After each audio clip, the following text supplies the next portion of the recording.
Ma'am Maria Lisa T. Bandola.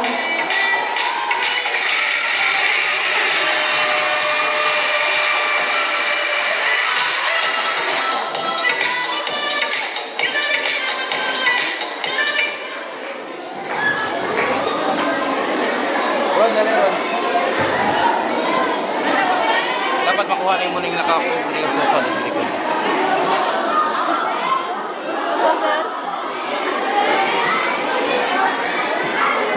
Ako di ako. Dirado po ito. Kuhanin nyo na yun. Good day, everyone. To our respected visitors who are present and witnessing our big event today, thank you so much for coming. Our BLTU Quezon, leaded by our most beautiful and supportive barangay captain, Honorable Adelfa T. Diaz. Good morning, Kat. To the PSAF Tagumon. Good morning, sir. Asin po? Kamuna. We also have our GPD officers, leaded by Arlen K. Purin. Our SGC officers, we have our elected Vice Co-Chair, Honorable Dominic C. Tijano, and of course, our most handsome, supportive, and very active alumni president, Dr. Manuel D. Reyes III. Thank you so much, Sir Lloyd, for coming. You'll make our day perfect. To the religious sector, I hope they are here. To the parents of our Mr. and Miss QIS 2026, thank you so much. To the visitors, to our retirees, Tatay Joe, Ma'am Carolina, si Ma'am Norma, of course, my very beautiful Madi, Ma'am C, and Ma'am Nerlita Rivero. Thank you so much. Again, our Barangay Kagawan, Honorable Patron, Honorable Simasyo, Honorable Okoy, Honorable Manang Patron si Tejano, Honorable Gascon, and Honorable Terry Corvera, and our Barangay Treasurer, si Mapipin. Thank you so much, Ma'am and Sirs. And of course, hindi na ko kalimutan, the winds beneath the wind, our and my opinion in the Department of Education at Quezon Integrated School. Thank you so much, guys, for loving me, and thank you so much for everything. Nakalimot ko nga, ako pa dahil itong chair sa sa Foundation Day.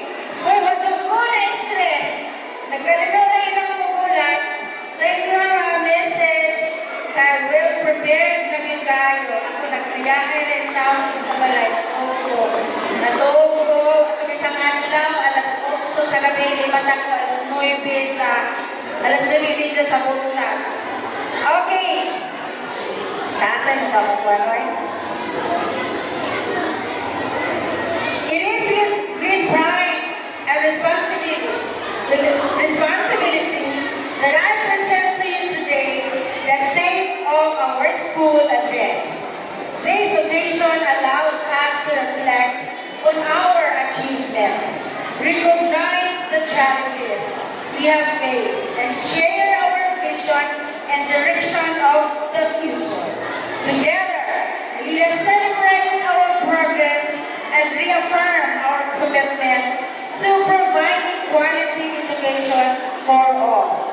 The quality of the educational system is a foundation for successful individuals, communities, societies, and even civilizations.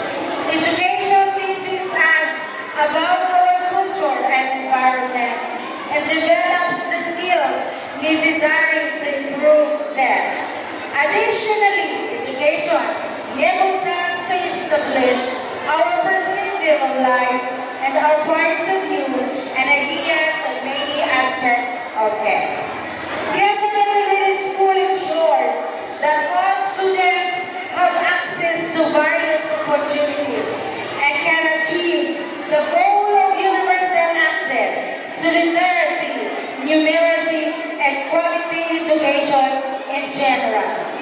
Even though there was a shortage of academic classrooms, the school persisted in giving the students the most exemplary service they deserve in obtaining the knowledge and skills demanded in this competitive world.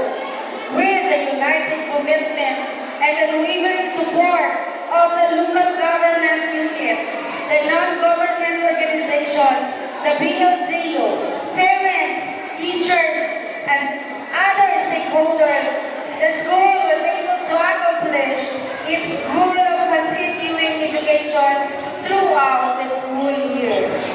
Distinguished guests, the State of the School Address for 2026 provides a thorough overview of all educational initiatives and that have been undertaken at the school.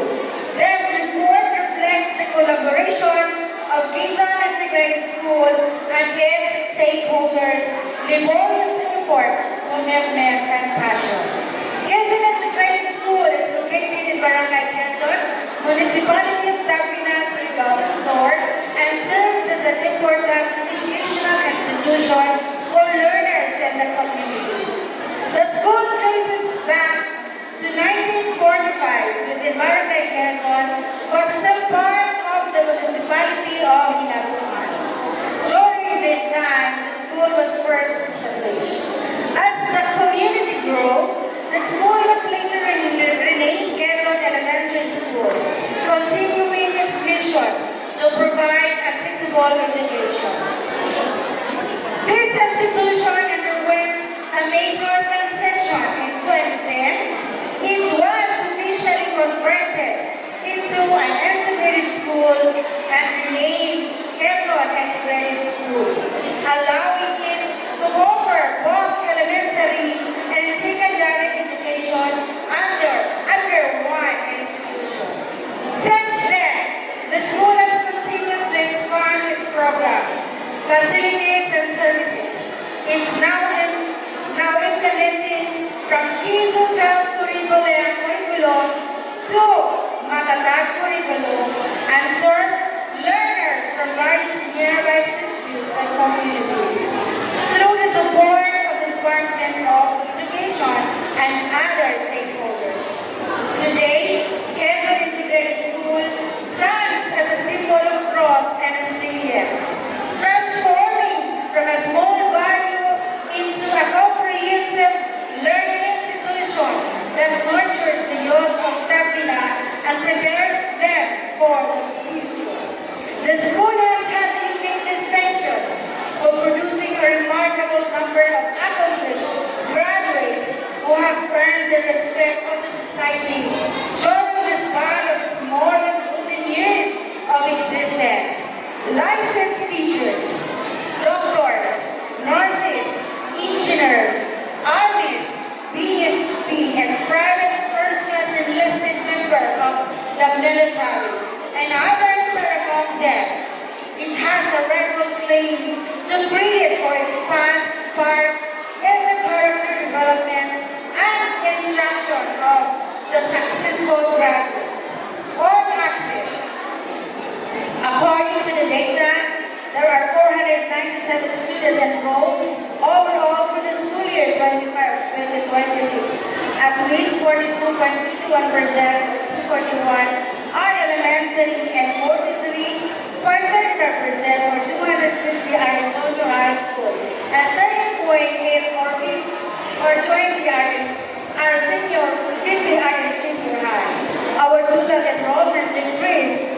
0.95 over the last year, which we attributed to the fluctuating enrollment.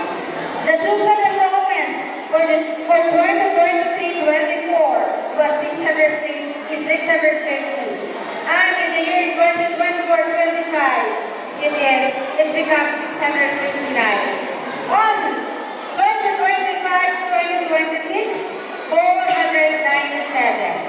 Learners is because learners choose to enroll in the neighboring school after learning that Quezon Integrated School is implementing the MDL due to the lack of classrooms destroyed by the 7.4 magnitude earthquake in 2023. In addition, some classes had to accommodate 2 sections in 1 classroom, resulting in congestion. The total number of teachers in 2023-2024 from kindergarten to grade 12 was 28. And on 2024-2025, it goes down to 23. And on 2026, 25-26, 26 teachers.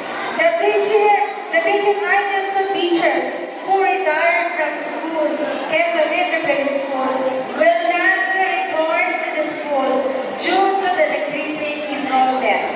The decline in enrollment resulted from learners transferring to other schools because of the lack of classrooms after the temporary building constructed by the BLGO and parents collapsed. Consequently, the school again opted to implement MTL, and the limited available rooms caused congestion of classes.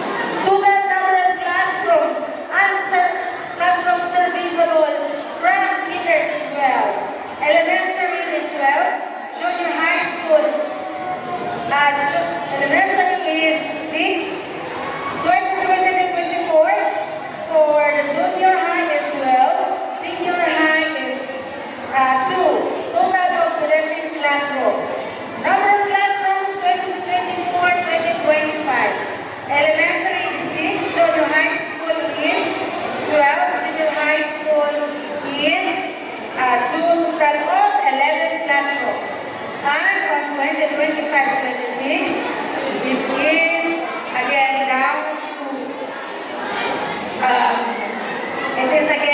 down to 40 classrooms because our constructed makeshift building collapsed. As of today, the available serviceable classrooms accommodate 2 sections per classroom in order to serve the learners and prevent them from transferring to other schools. However, despite the school's initiative, some learners still choose to transfer because the classes are congested and they feel the environment affects their learning and prevent them from receiving quality education.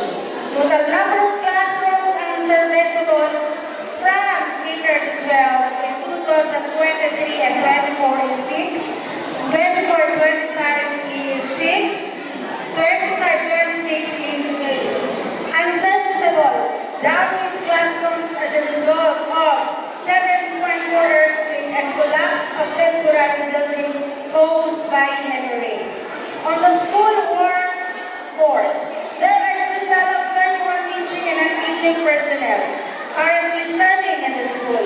1 school head, 1 ALAS, 1 EO2, 10 elementary teachers, 14 junior high schools, 4 senior high schools, and 3 volunteer teachers. On quality and efficiency, the school promotion rate has decreased significantly for elementary. The promotion rate has decreased from 100% in 24-25 and it becomes 98% in 2025-26. For junior high school, it increased by 2.09% from 97.16 to 95.25%. Lastly, for senior high school, it also decreased by 2.0 from 96.34 to 94.41%. Because of these, teachers and school aid were guided by DepEd policy that all learners who did not meet the expectation must take immediately the remedial classes or undergo intervention. especially on those least learning competencies. Serving our students who are addressed of dropping out. It also clearly evident with strict implementation of instructional supervision among teachers. On dropout rate, there has been a significant drop of 0.05% from 95% last school year to 0% this year.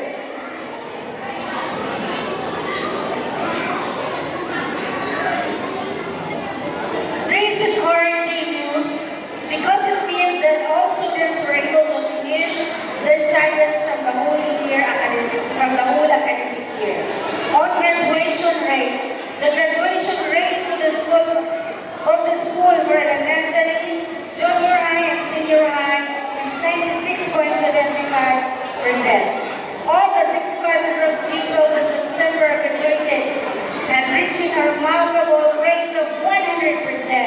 As junior high school is 52 out of 56, the beginning of school year enrollment finished the level which is 92.86%. For senior high school, out of September enrollments, there is 20 all of them will graduate or schools. 100% senior students will graduate this 2025-26. For academic achievement, results show that in elementary level, there is only 1.73 increase, but the average CPS is 76.191%, which indicates that the achievement level above the national target, which is 75%, while in secondary, we only have 161 increase compared to previous year. The increase of these indicators is attributed to the successful implementation of the programs and areas. On consultative meeting, a meaningful opportunity for the school community to share our insights and strengthen collaboration through SPIA for the betterment of school and learners. This will serve as a platform where every voice matters, ideas, suggestions, and concerns are essential in helping and making informed decisions and creating programs that are responsive to the needs of our students and the community. Through open communication to build stronger partnerships and achieve shared goals in shaping a more responsive, inclusive, and progressive Quezon Integrated School. Our program, our the teachers of Quezon is implementing this activity along with the advisors and coordinators to reach those struggling readers to goals in reading fluency and comprehension on mathematical ability. Project Tappers, stakeholders' participation in reading and enrichment activity to decrease struggling readers. This project was conducted by teachers intended to promote love in reading to learners and decrease the number of struggling readers. Conducted this project to provide parents with adequate information and strategy in facilitating reading at home. Growing in God's Love, a Bible reading program for values enhancement situation.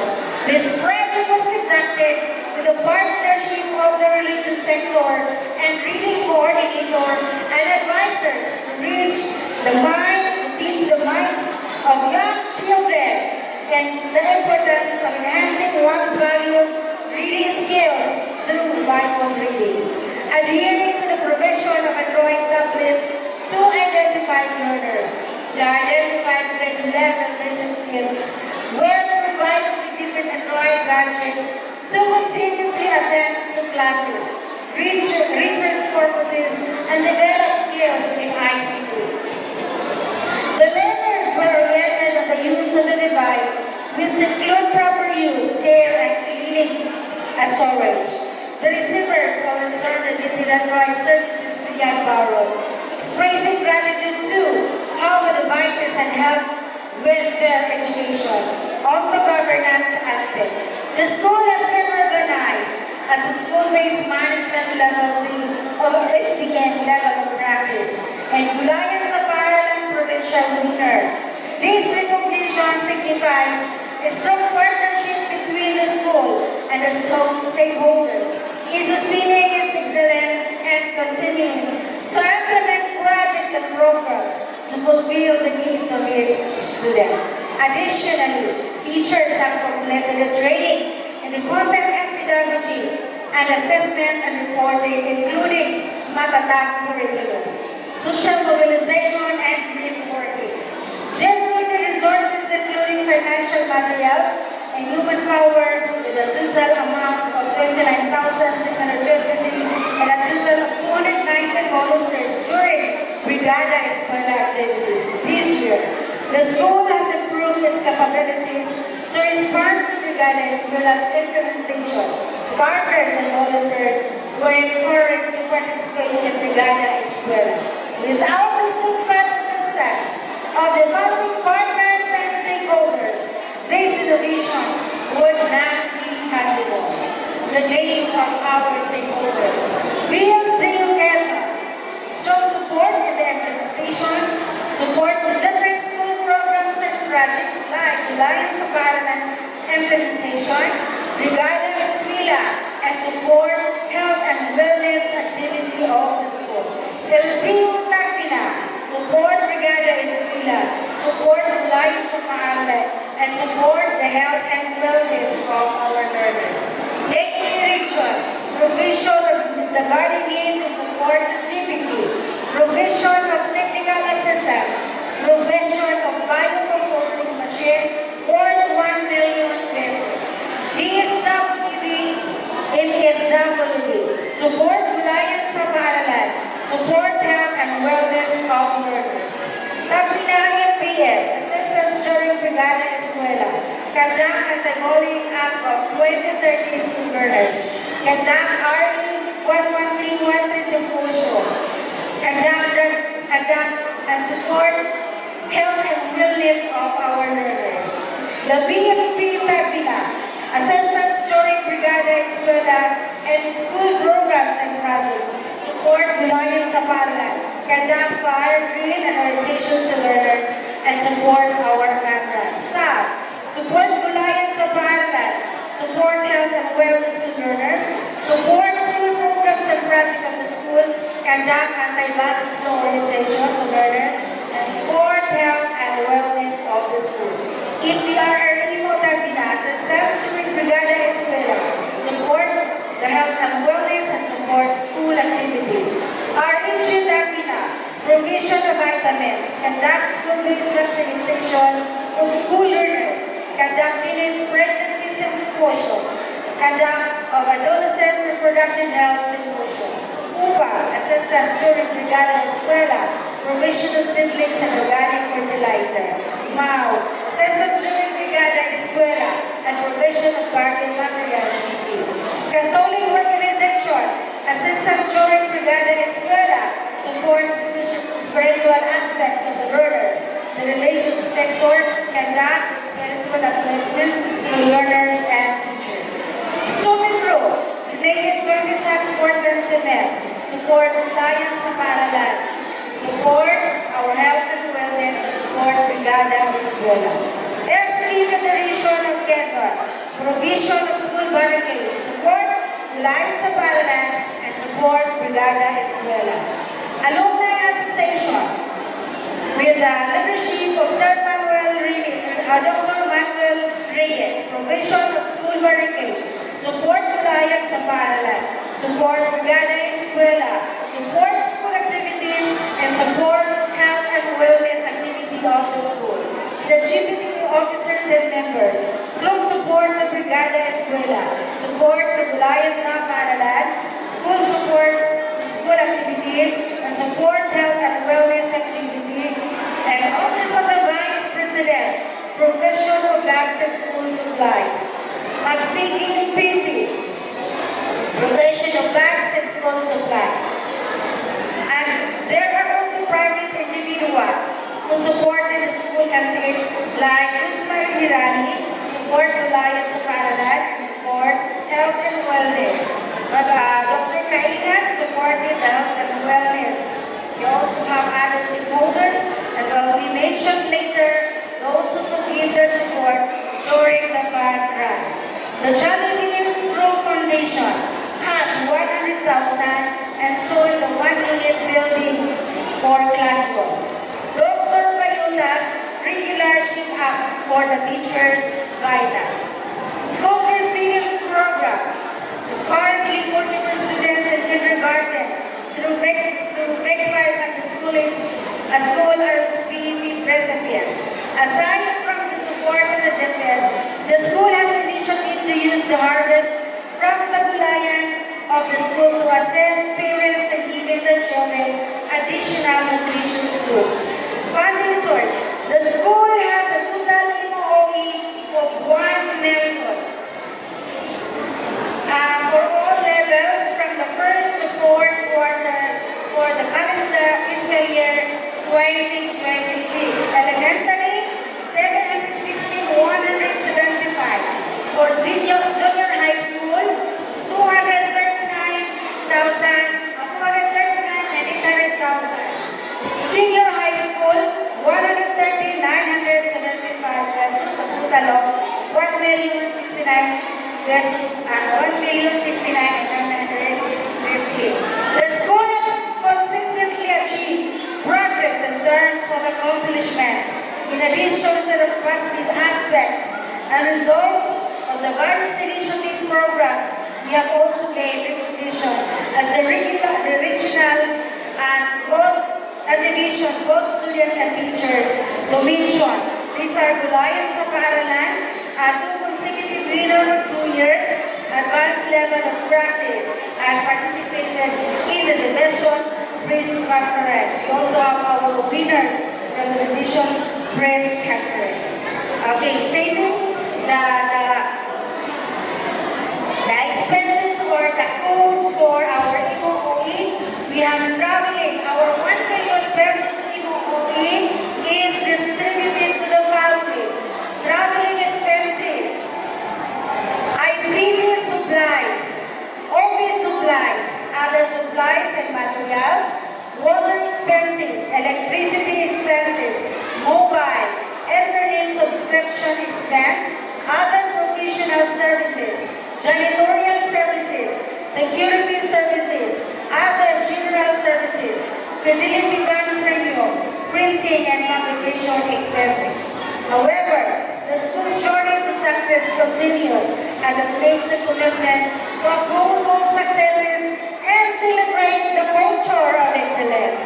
These have been made successful with the help of you, our stakeholders. Please give them a round of applause, please. Again, sound of applause for our stakeholders. 1, 2, 3, go!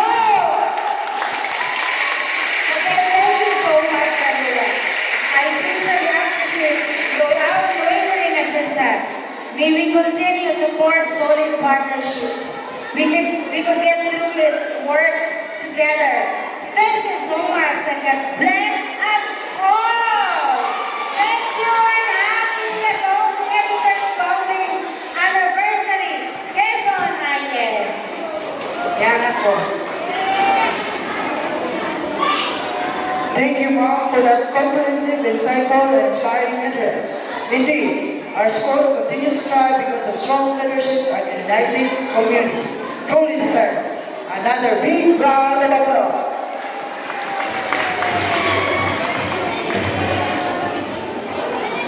As we celebrate our 81st Foundation Day, the SOSA stands as a testament to how far Quezon Integrated School has come and how